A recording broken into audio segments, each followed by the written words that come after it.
inspiration. Yeah, we spent too long in heaven. Yeah, we felt the elevation. Feels kinda different and we're not the same. Cause anything's have to change. I got no trouble with my pride. Got trouble cutting tight.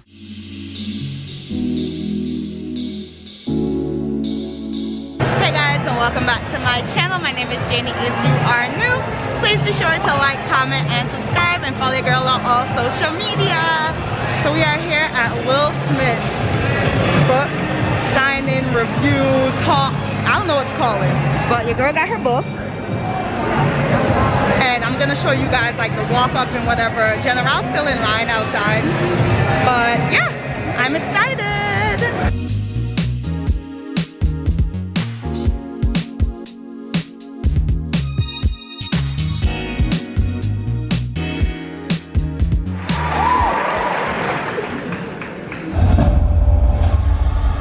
What are you going to learn about me that you never knew?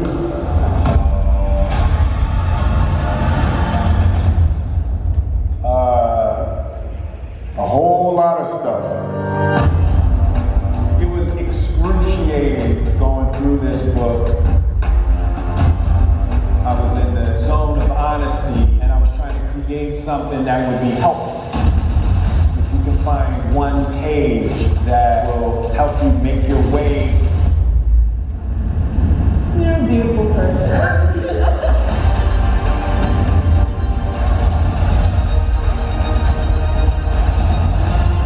This is really an opportunity to tell my truth publicly.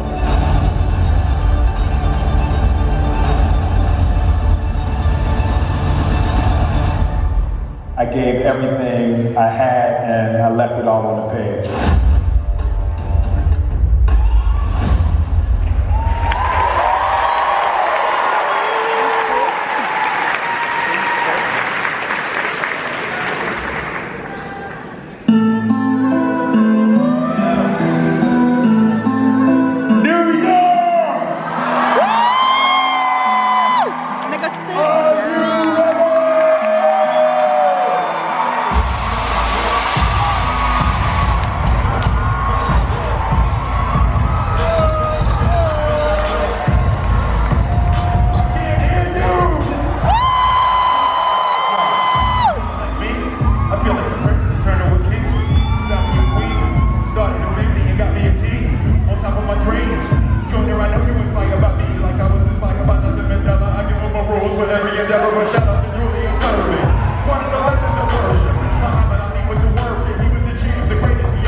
I felt like I had experienced enough things, and I felt like I had, suffered enough to be able to give advice, and to be able to share grown man advice. Yeah, and it's like, I felt like the most critical thing for me was to be honest and to be authentic in order to be helpful. Everybody's having a hard time, and a lot of times people looked at me and looked at my life and looked at my career like I wasn't having a hard time, and that was a part of the image, to make it look fun and to make it look easy. But there were a whole lot of things going on behind the scenes that weren't visible, and it almost felt like a disservice to me to, live the beautiful IG lifestyle without showing what the picture looked like before the filter got on it. But why did you want to write this book now, in time and space today? Why did you write this book? There were a couple of things. One was feeling full. I felt like I had experienced enough. And the other, my father passed in 2016. God bless. Yeah, and after my father passed, I felt free to be able to talk about some things that I never would have brought up about my childhood, while my father was alive. Tell us about Daddy-O. Daddy-O, my father was ex-military, and he was the individual greatest man I've ever known. My father was my greatest ally, and at the same time, he was one of my deepest wounds and heartbreaks. So the book starts with fear, chapter 2 is fantasy, then performance, and power. So it goes through the different psychological states that I was experiencing, and the book arcs from fear, and the final chapter is love. And Mark really found the way through my life as I was trying on all of these different ideas and different experiences to find my way to love. So I would like to read you the opening of chapter 1, Fear. I've always thought of myself as a coward. Most of my memories of my childhood involve me being afraid in some way. Afraid of other kids, afraid of being hurt or embarrassed, afraid of being seen as weak. But mostly, I was afraid of my father. When I was 9 years old, I watched my father punch my mother in the side of her head so hard that she collapsed. I saw her spit blood. That moment in that bedroom, probably more than any other moment in my life, has defined who I am today. Within everything that I've done since then, the awards, the accolades, the spotlights, and the attention, the characters and the laughs, there's been a subtle string of apologies to my mother for my inaction that day, for failing her in that moment, for failing to stand up to my father, for being a coward.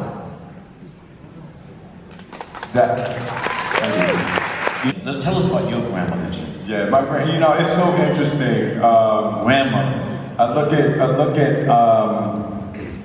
look at my childhood and I see my father, my grandmother, and my mother. Oh, there she is, that's my Gigi. Almost like I see a triangle. And you know, my father was one side and he was discipline and hard work. And my mother was another side, and my mother was education. She worked for the School Board of Philadelphia, and everything with my mother was about education. And my grandmother was God. My grandmother was love. Grandma, yeah. We call her Mama. But you know, so she was that grandmother at the church, right? Gigi was Jesus' homegirl. You know, I've met a lot of people that talk about, you know, being faithful, but, you know, I've never met anybody that walked it like my Gigi, you know, and, you know, she taught me about faith, she taught me about God, she taught me about love and what it looks like and what it feels like. And, you know, there was a look that my Gigi used to have when she approved of me that was, I've been searching for that look of approval in the eyes of every woman that I've ever loved. What was the other look, though? It was the other look. The other look, right? Oh, well, hold on. Well, it's interesting you bring up the other one. So, my Gigi, Grandmas give you a look, that other look, too. yeah. So I started rapping, and you know, I was putting on my, you know, I'm young, I had to put my curse words in there, I put on my curse words, and I have the little black and white speckled notebook, that you know, the school book, and I was putting all my rhymes in there, and, you know, I was 12 years old, so, you know, I was letting it rip a little bit, and my Gigi found my rap book. Uh-oh.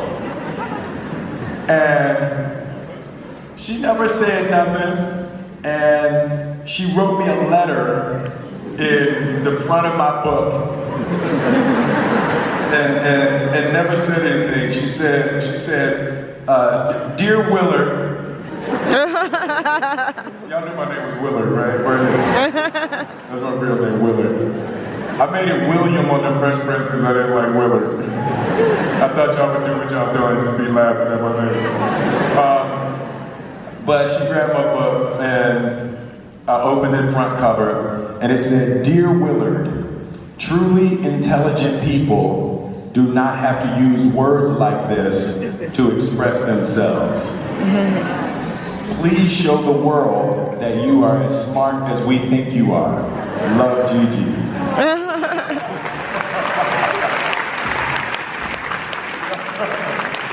And that was why in my early rap career, I didn't curse in any of my records. Cause there was, you know, and I got bashed for that. I got bashed for that, you know, soft and corny and whack and not black enough and all of that. But the thing was, there was no peer pressure that was more powerful than Gigi pressure. But it was like she missionized me in the world in a way where I knew when I was going into the world, I wasn't going just for me. That I knew other people's families and other people's kids and other people's grandmothers would be consuming my material, and she made me clear about my responsibility to contribute to the human family. Oh, where's my stool? Where's my stool? There we go. Yeah. Oh, hey. So I remember, love you. Thank you, man. Uh-oh. There we go.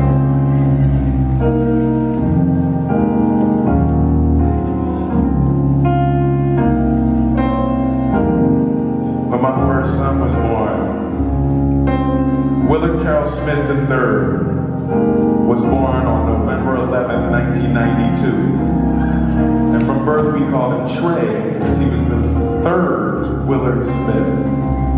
From the first time the doctor placed you in my arms, I knew I'd meet death or I'll let you meet harm. Although questions arose in my mind, would I be man enough against wrong? Choose right and me standing up from the hospital that first night. Took an hour just to get the car seat in right. People driving off fast got me kind of upset. Got you home safe, touched you in your bassinet. That night I don't think one wink I slept as I slipped out my bed to your crib. I crept, touched your hair gently, felt my heart melt, cause I knew I loved you more than life itself. Into my knees, and I begged the Lord, please let me be a good daddy. All he needs, love, knowledge, discipline too. I pledge my life to you.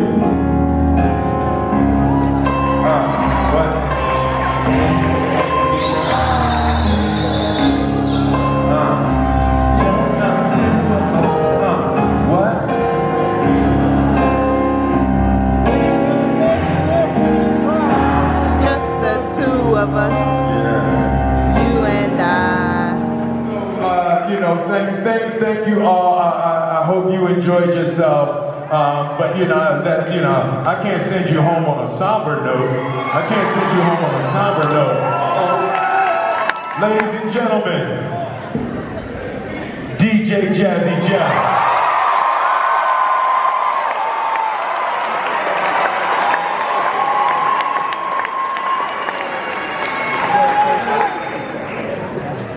What's up, Jazz? You in Brooklyn, son?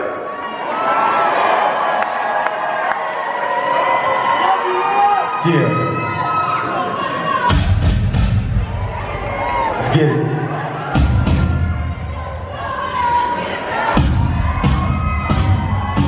Yo, let me talk to you. Let me have a word with you. If you're doing something else, I hope I'm not disturbing you.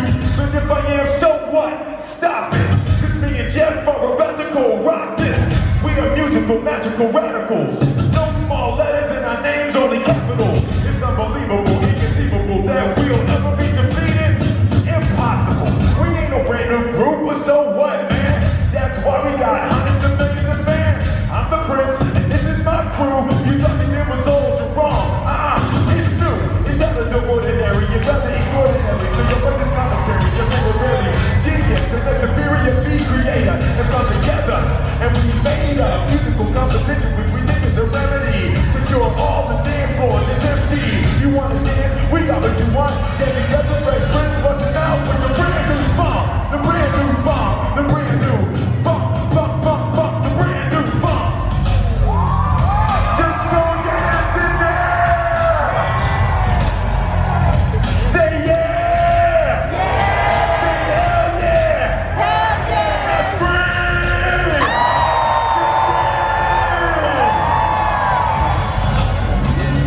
It was kinda. Well, it was kind of an accident, the way it happened. One day I was rapping on the beat, Jeff was backing me up, and all of a sudden he brought in a gun, and I dropped my microphone. I said, hold up, Jeff, wait a minute, play it. He just smiled and said, yeah, tough, man. It made me wanna, and we knew almost at once it was a.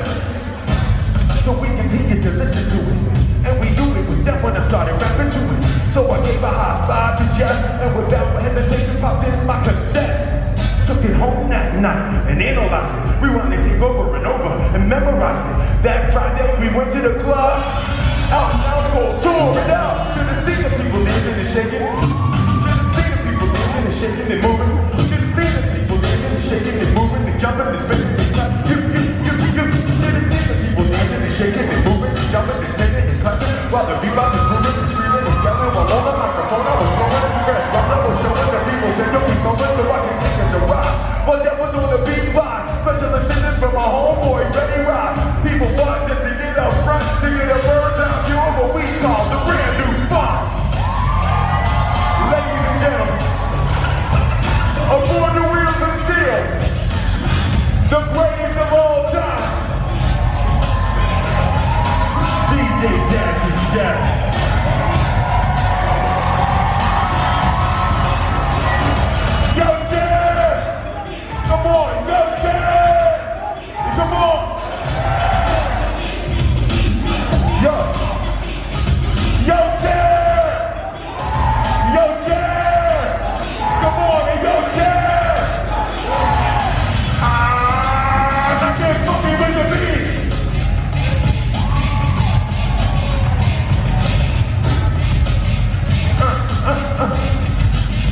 Make it funky for me.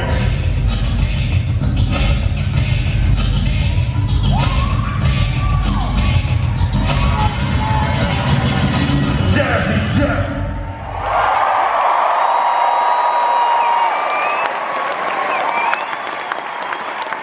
Yeah. Y'all ready to go home? No. All right, they ready, Jeff.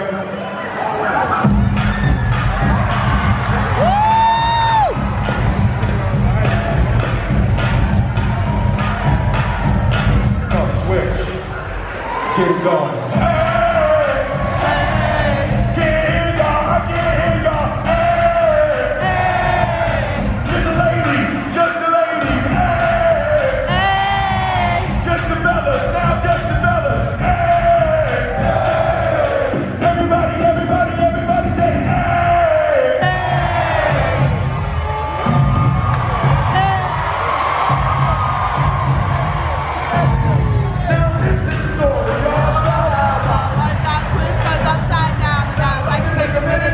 Right there. Hey! Hey! West Philadelphia, born and raised. Chilling out back and relaxing on going on. With a couple of guys who were up to no good. I got one little bite of my mom got scared and said, I was a boy cabin when it came near. If anything, I can say this guy was rare, but I thought, now forget it. Hey! Up to the house about 7 already, and I yelled to the guy. Look at my kingdom, I was finally there. Hey! Hey! There you go. Hey guys, so if you have made it this far, that means you are here for the book review, so let's get right into it. Be sure to smash the like button and subscribe down below, but let's get into it. As you guys see, I have one copy over here, have another copy over here. Like, greatness, okay? Greatness. So I want to start off by saying that this book didn't meet my expectations, but I think that's because I went into this expecting him to like just spill all tea about like where he is now in life, like him and Jada. Like, I went into this looking for drama, like no questions about it. I went into this looking for drama. Sir did not deliver on the drama I thought he was going to. It was a good book, but he did not deliver on the drama I was expecting. But let's get into it. So he wrote this book with Mark Manson, and if you don't know who Mark Manson is, he's the one who wrote The Subtle Art of Not Giving a Fuck, and I love that book. That book calls to my inner spirit animal. So basically, you can tell that he had help with the book, but his writing, you can tell that it was still all authentic, if you understand what I mean by that. Like, all of his stories, you can tell that nothing was really fabricated. Like, he was cocky as shit in this book. Like, the Will Smith you see is the Will Smith you get in the book. So it starts off with him being a kid and describing his relationship with his parents. Basically, he loved his mom to death. He loved his dad to death. He called, even in the midst of the book, towards the end of the book, like his entire time in the book, he called his father the greatest man that he's ever known. So I'm expecting, oh shit, he had that superstar type of dad. No. No. His father, Daddy-O, as he refers to him in the book, his father was abusive, physically abusive, emotionally abusive. Like, he was all manipulative. He was every type of abusive you can think of. Like, he abused the mom, he abused his brother and like sister and him. Like, he was very abusive because he was a drunk, and he was a smoker too, but mostly because he was a drunk. So you go throughout the book, and it starts off with him basically talking about this one time where his dad had demolished the wall in front of the business that he owned, and asked him, not even asked, told Will and his younger brother that they were in charge of rebuilding said wall. Now mind you, these kids are between the ages of 8 and 11, so definitely some child labor laws being broken here, but I digress. So it took him and his brother a year to rebuild this wall. Like, snow, rain, sleet. Like, his father didn't care. You have homework, oh well. You're sick, oh well. Basically, his father was that guy. Like, he was militant because he used to be in the army. Like, he was very strict. Like, everything for him was a mission. Like, everything for this man was a mission. You're going to the store, it's a mission. It's either you complete the mission or you die. That is literally what he said. Complete the mission or you die. So him and his brother had to complete this wall, and in the midst of it, clearly they're kids, they're getting frustrated. Like, you see all your friends playing, like, you don't want to be building no wall. Like, so one time his father caught Will and his brother basically complaining, and he was just like, look at one brick, stop thinking about the goddamn wall. Like, the wall is not important, focus on the brick. So it took them a year, but eventually they finished the wall.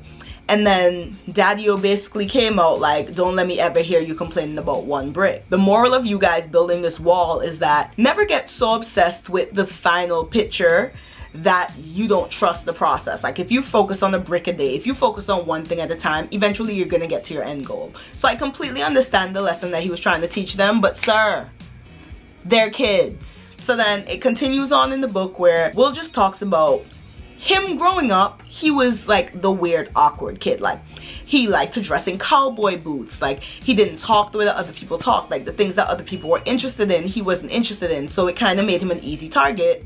And he was a coward growing up, so he never learned how to fight. Like, basically he just used to get picked on, and his way of deferring negative attention came from being funny and joking. Like, he even admitted to he was just a liar growing up. Like, he just lied to get himself out of things. He cracked jokes to get himself out of things because he thought, hey, if I keep people smiling, they won't have enough time to be mad, angry, bully me. Like, that was his strategy growing throughout his childhood. Clearly it worked, but it kind of put him in this false mentality to where he wasn't really living in the reality that me and you would know. He created stories in his head, and whatever he believed, he really believed it. Like, he committed to the lies he told himself, which clearly if you lie to yourself enough, you're gonna start believing it.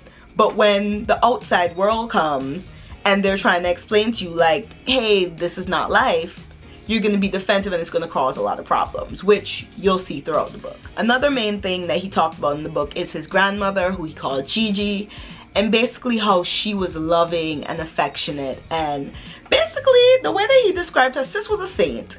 If she does not make it to heaven, me and you have no choice. If you don't believe in heaven and hell, like, I got you. Like, it's not, don't take this technically, but for those of us who do believe in it, like, if she does not make it to heaven, we are all in the front seat going to hell. She used to take in homeless people from off the street, wash them up. She donated to everything. She was the lead of everything in church. Like, sis was Mother Teresa in the flesh, the way that he described her in this book.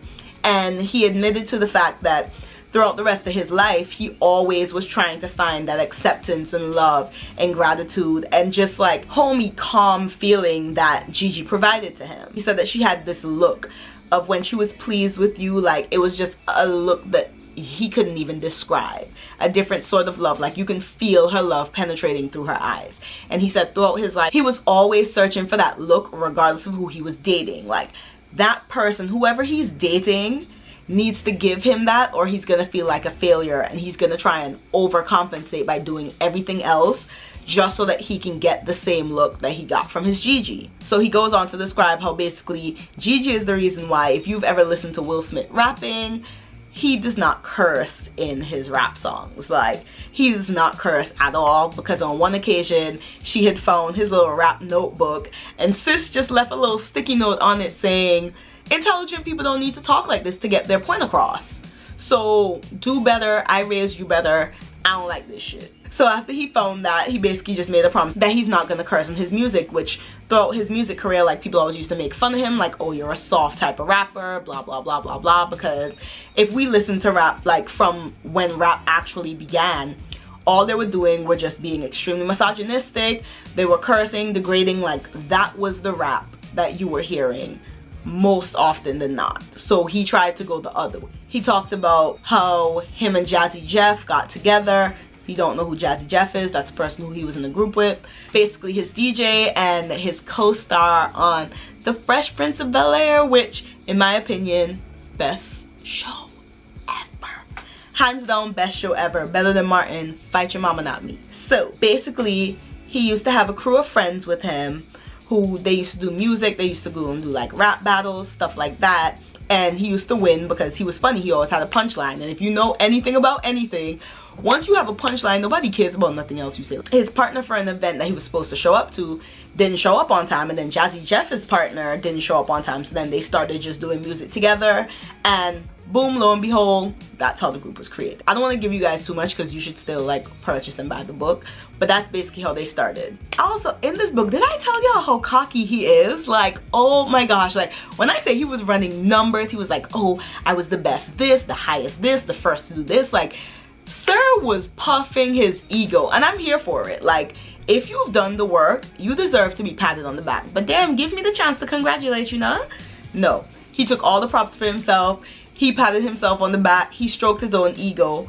Sir was full of himself in this book, and go forth for it, sir. So he talked about his movies, like how he got into movies. He went to a party for Quincy Jones, and Quincy Jones just put him on the spot, like, hey, we have this show, we want you to pitch it, like, here's a script, let's do the thing. And he's looking around like, you want me to audition here in the middle of a party?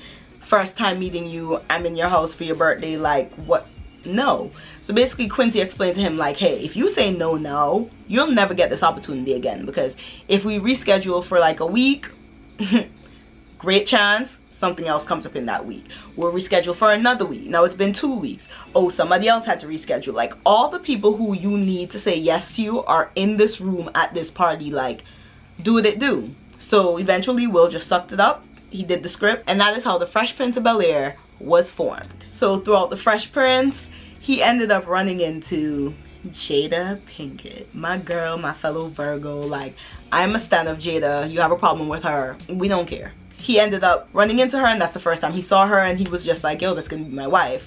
But as a typical man, he got sidetracked by Sheree, who, if you guys don't know, Sheree was his first wife, the mother of Trey Smith, which is his firstborn son. Because as I said earlier, he was always looking for acceptance, love, like growing up in such a dysfunctional family and then always craving the affection that he got from Gigi. He was one of those, oh my gosh, I'm in love all the time. Like he said that he's always been a one-woman guy.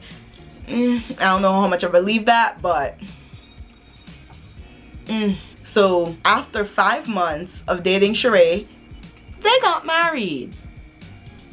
5 months? 5 months? Sir, you just entered your 20s. Why would you want to get married that quickly? But Sheree had fulfilled that need in him of admiration, success. Like she was a part of it. Like she was his road dog. Like she always hyped him, helped him with his pursuits. Like she was there. If he needed to do something, she was his right-hand cheerleader. And when you're someone who's craving affection and love, that's the type of person you go for. But eventually in the midst of it, he got big-headed with his ego and he disrespected Sheree. And then after that, their marriage was never the same. Eventually, they were in like a divorce suit and he called Quincy Jones and asked Quincy for advice. And Quincy told this man, make it easy. Give her the divorce. Don't fight anything. Just give her half. Quincy was just like, I have 4 ex-wives and they all live around me. Like, my kids, we all live on the same block. Like, don't make this hard for yourself. But in Will fashion, he did not listen. He drew it out. He tried to fight against it. Like, he did all of that. And then within that whole separation, divorce thing, him and Jada reconnected. And little did I know, I didn't know this part, that they started dating while he was still technically married, which I don't believe in. I feel like you should never date anyone who's married because there's a great chance that they never really divorce. Like, especially when you have kids, like people always want to work out stuff for their kids. And as I was thinking that, that's what came up in the book. Towards the end of the divorce, Sheree was basically like, hey, you were right at the beginning. We never really gave this a shot to like actually try and fix our problems. We've just been fighting through divorce. Like, I think we should try again. And that's what Will has been waiting to hear. But mind you, he's sleeping with and dating Jada. Like, he already started a whole new relationship without getting out of one, which is the typical sign for someone who cannot be alone, someone who is not happy with their own presence. And they have to always have a fallback plan. Like, they can't just be alone and process their own emotions. So he has to call up Jada and be like, hey, I know we're good. I know I like you, you like me, but Sheree wants to work it out. And he basically explains that Jada was like crying on the phone, but she told him like, yo, go ahead. Who am I to be in the way to stop like 2 parents from getting back together for the benefit of their own kid? Like, that doesn't make sense. Like, so she was about to take an L and he said they hung up off the phone, and that same night he just signed the divorce papers. Basically, Jada proved to him that she wasn't selfish, and that stuck with him. So he was like, you know what? This girl done sacrificed everything, sneaked around with me taking trips, like we've been doing the most, and then I basically just come and tell her like, hey, my wife wants to get back together, bye. And she took it like a G, and he said like that basically made him fall in love with her more. So skipping forward, the middle of the book has a lot of parts that I personally didn't care for. The middle of the book just talks about all of his movies, his success, his careers, like how he got each role, how it is that he basically became the biggest movie star in the world. Because at a point in time, every movie Will Smith was in it. Like, there was a point in time where like you could not see him. It was like Hancock, Hitch, I, Robot. Like, it was like back to back to back to back. Like, he controlled film for a point in time, and that was always one of his goals, to be like the world's biggest movie star. So next, he slightly dove into him and Jada's relationship. As I said, it was only like 1.5 chapters about Jada. She didn't really believe in the constraints of traditional marriage. Like, to her, it's the bond that you create with the person. So more so common law marriage. That's more so of what she believed in. But in Will's head, since he was younger, it was like he wants to be married. He's a one-woman guy. Like, he wants this big show. He basically kind of pressured her into marriage. Like, she was not about that life. but Gammy, her mom, really wanted her to like have the traditional wedding. Will's big on the traditional wedding. So basically Gammy and Will together, they ended up persuading her into getting married. Mind you, she was already pregnant. I'm gonna blame Will for the reason why their marriage, like the first half of it, didn't really work. As I said in the beginning, he was always chasing the same affection that he got from Gammy. And if he didn't get it, he counted himself as like a loser. He thought he was disappointing people. Like, he was never satisfied with anything, like in life. Like, he just did not know how to be satisfied. So the things that Jada were into, he wasn't into. Sis didn't want to get married. Sis is not about the big spotlight parties. Like, she's not about that life. And she compromised so much by being in a relationship with somebody who's so outlandish that he started chipping away at pieces of her that made her her. And because they were so young, I believe like neither of them knew how to communicate that properly. Like, he said she would have crying spells for like a month where every single day of the month, like, she would wake up crying. Like, she was just so sad and depressed. She wasn't doing the things that she wanted to do. So from there, you can tell that she was technically unhappy, regardless of how things look in the media. Because I know everybody is always like, Will and Jada were such goals until Jada did this. Like, everybody wants to blame Jada for their supposed demise of the relationship. But from reading this book, as I said, I was always on her side. Like, I was always team Jada.